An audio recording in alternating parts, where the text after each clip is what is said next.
Hey everybody, welcome to Wool and Whatever. Y'all, this is a little cozy corner where we knit, crochet, or make something, make whatever. And we talk about whatever while we do it.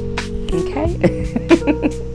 I'm Mimi, and right now, y'all, I am working on a knitting project that has been on the needles for all of 2 years. Yes, don't judge me, okay? I've been known to be a monogamous knitter in the past, but I know that since I'm doing this channel, we're going to have more things on the needles. This is a blanket, y'all, that I got off of Purl Soho, the pattern, and I'm using some yarn that I got from Knit Picks called Heatherly. But this is the length of the blanket so far, y'all. It's supposed to go from my feet, to cover my feet, to all the way over my head, and I am 5'9". So I'm going to make it work. I'm going to make it work, okay? Look at my little cute stitch marker right there. So that actually came off an earring somebody gave me, a coworker, and I took the little earring because I lost one of them, and I took that earring and I put it on a stitch marker and made that. But anyway, let me show you the yarn I'm using. I'm using this color. The line is heavily worsted. This color is called Butter. Butter. It's 100 grams per hank. This color is called Teddy Bear. Teddy Bear. So soft and squishy. And then we have Otter. Otter, this beautiful gray color. Let's put those together, and I am working on this blanket, y'all. Look, I'm determined. I'm determined to finish it. But like I said, I know I'm going to have other things on the hooks because I don't want to get burnt out. I don't want to get to the point where, okay, I give up. I don't want to finish it. But that's the yarn, y'all. That's what I'm using.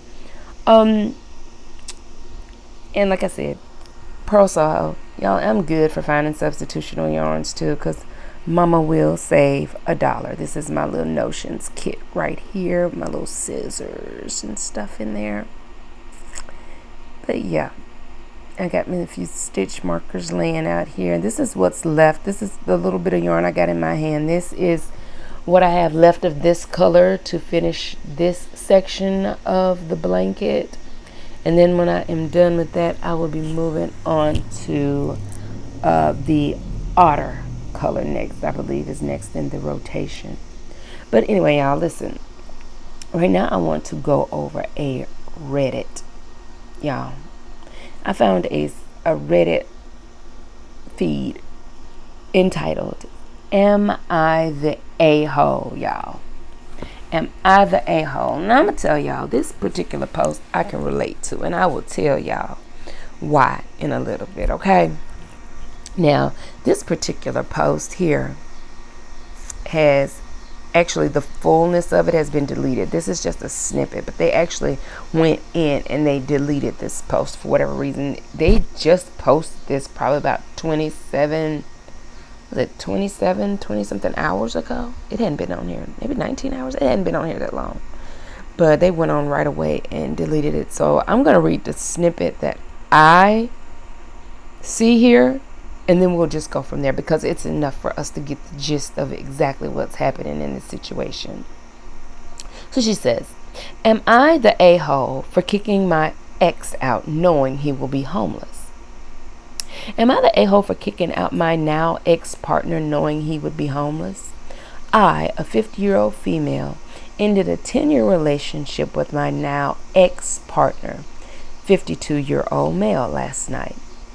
He's been living in my home that I own. He contributed very little financially and even less emotionally, and left all the domestic stuff up to me. After years of trying to make it work, I finally reached the point where I just can't keep doing it. I told him that he needs to leave. Now he's saying I will be making him homeless. He thinks I'm heartless and unreasonable. And part of me feels guilty because I know he has no money and nowhere to go. So I guess I want to know if I've gone too far." And then it continues, but it's cut off. Y'all, I will say this. Absolutely the not. Okay. I wish I would. I wish I would. I wish you would. Absolutely not. No, you are not the a-hole for that. Especially if he's laying up and he's not contributing, or contributing very little financially, nothing emotionally, and leaving all the domestic stuff up to you. If he's not out working, there's nothing left to do but domestic stuff, and he's not doing his part. Adjust this microphone, y'all, so I can really get on this mic. Okay, so what is he doing? Because I know the pain is not that good, baby. I know it's okay. Enough, absolutely not, y'all. And I'm telling y'all, as somebody who has helped out people in the past, people that were on the verge of being homeless, I've learned that one of the best things that I could gift myself was the gift of learning how to say no. Okay, people will come in your house, they will disrespect your space, they will disrespect you, they will get up, walk through your house, not speak to you, act like you don't exist, honey. Keep it moving. And my thing is, if somebody is kind enough to let you live in their home, to take you in their space, the least you could do is show common courtesy and respect. And I'm talking about, I would be taking these people in, y'all. I'd be taking these people in, helping friends of the family, and they wouldn't have to pay me a dime. My thing would be, hey, I know that you're going through a hard time. I know you're falling on hard times, whatever. I know you need your money. Take time out, have some breathing space, save up your money, and then you can get back on your feet. Like, not charging them a thing, y'all. Like an idiot. And I will never do that again. People will come in, they will do that, they will destroy your home, destroy your space, break things. Okay? And do nothing to contribute in any financial or domestic way at all, y'all. No cleaning, no helping out. You can ask them, hey, can you do this for me? They get attitude. No. People like that need to be in their own space, even if that space is outside. It's definitely going to be outside of my domain, because I'll never put myself in a situation like that again. And now, even now, I don't feel guilty saying no. Like, that's my default answer. No. And I have to be careful, because it will seep over into me saying no to everything. Do you have? No. Can I borrow? No. Do you have? No. I don't have it. I don't have it to spare. People will cause you to go that route, and sometimes I would say that is the best route for people. That's the best route. I know it's the best route for me. Absolutely not. And then you got to be sitting here questioning whether you are a-hole or not, because that grown man won't get up and do what he's supposed to do. Like I said, giving. You fall on hard times. And if you're married, I understand. Helping out your husband. You're gonna just do what married people do. You gotta help each other. You gotta hold each other up. But I didn't see you say y'all were married. You didn't say y'all were married. So this is what? You're just your partner, your living boyfriend or whatever? No, absolutely not. Somebody says down in the comment section, it says, not only are you not the a-hole, you need to be in combat mode. Not aggressive, but defensive and proactive. He's literally telling you that since he can't mooch off you anymore, he's going after your mom. Look, that must have been what was said further down in the comments. Hold on, y'all. The comments are telling it all. And this person continues to say, if you're 52, your mom is an elderly woman, probably trusts your ex to an extent, and is possibly vulnerable to his exploitation. So, y'all, this is telling me that she was going to go on to say that this guy is now going to start trying to, I guess, get money from her mom. Y'all. The person continues. They say, you need to take this seriously. This is so beyond am I the a-hole territory. You have someone literally trying to go after your mom financially after he's run the well dry with you. Girl, it couldn't. Listen, y'all know how we get in our mode talking about some honey, it couldn't be me, baby. I don't see it ever being able to be me. Because not only are you done this to me, now you're gonna, and my thing is, you girl, get in your mom's ear, because hopefully you've been telling her what's been going on all this time and she already sees it. But if she's really, really elderly, like girl, you need to be trying to get a power of attorney or something. You need to be trying to get a power of attorney or something. Y'all, look what it continues to say. Listen to this. Somebody says, agreed. Original poster. Get proof of the loan in writing, including that it was a loan. So he must have gotten a loan from the mother. Or did he owe her? Let's continue and see. Put into writing that now you have broken up. The interest-free no repayment period has ended. He needs to start making repayments within a month. Set up a reasonable term, 2 years, and interest kicks in after 3 months. First missed payment is a written warning. Second is small claims court. Don't let him have any further leeway. Also, call your mom and make it very clear that she's not to listen to his BS or let him stay. And yes, what you described is oh my gosh. So it went even further than that, y'all. So this sounds like this man is really a piece of work. This comment was just posted 20 hours ago. So this is just like somebody's going through this as we speak. Another commenter says, he's clearly a con artist who doesn't deserve one more second of your time, energy, or money. He not only adds zero value to your life, he subtracts from it. Of course you're not the a-hole, but you already knew that.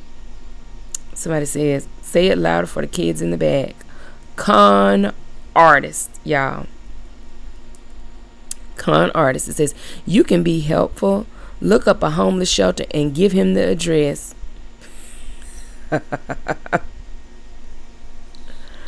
Somebody says, I'm not even sure that that's the best idea. He needs a win on a board, and that is an easy one to get. He obviously knows how to look stuff up online. That's been proven. He needs to take a lot of steps in a hurry. Giving him an easy one to start with is almost a kindness. Absolutely not the a-hole. His failures are all his. He got a free ride for 10 years and paid you back with cheating. Keep him away from your mother. So y'all, yeah, this guy was apparently cheating on her. Yeah. Somebody says, drive him to a homeless shelter. Problem solved. He did you wrong first, and you're not even married, so you owe him nothing. And him having the audacity to say that he should stay with your mom is insane. Y'all. Somebody says, not the a-hole. You've been in this dead-end, dead-weight relationship for far too long. He needs to lean on some of those friends you've never met. Tell your mother not to let him in and to call the cops if he shows up at her door. Drive his deadbeat hobosexual butt to a shelter. I was listening to a YouTuber that always uses the term hobosexual. Y'all, every time I hear it, it gives me a good chuckle. It gives me a good chuckle, y'all. NTA, not the a-hole. Why did it take 10 years? The first year of him cheating should have been more than... So he's been doing it. What? Why did it take 10 years? The first year of him cheating should have been more than enough. Good that you finally kicked him out, but make sure he does not go to your mother's. He will rob her blind. Y'all, I wish that I could have seen that entire post. Yeah. Because that's a whole mess. That is a whole entire mess, y'all. Oh my gosh. I'm just kind of, looking through here, trying to see what I can find. Yeah, everybody's pretty much echoing what we already feel. We already know.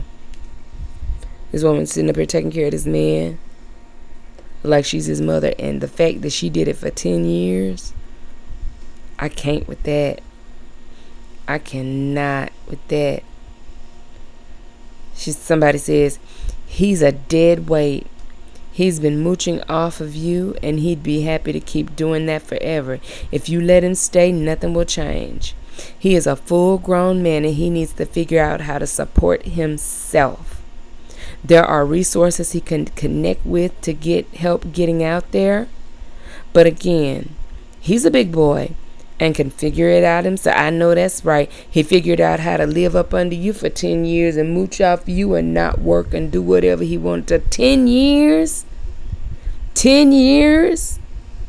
I was thinking more along the line of y'all been together that long and just recently he was not able to find work. But you telling me you let him lay up on you for 10 years, baby? Somebody says he took advantage of you, contributed nothing, disrespected your relationship, and is now shocked and amazed that you don't want him to continue living off your goodwill. Sounds like he has family. He has options. It's not your problem to sort out for him. Exactly. Somebody else says, not the a-hole. Maybe being homeless will give him time to think about what being a decent partner looks like. Not cheating. Whether or not he met anyone in person, cheating is cheating. He's lucky you've put up with him for this long. Also, if he wasn't contributing much financially to the household, where was he spending his money? And that's what I was wondering, like, where is he getting money from? But anyway, y'all, yeah. I'm going to stop this right here because we already know where that's going. But guys, yeah, this is kind of how the flow will go for this channel, guys. Leave some comments below if you know anybody that's been through something like this, or if you've been through something like this yourself, guys. But yeah, that's pretty much it. That is all. And I will talk to you guys next time, okay? All right. Bye-bye.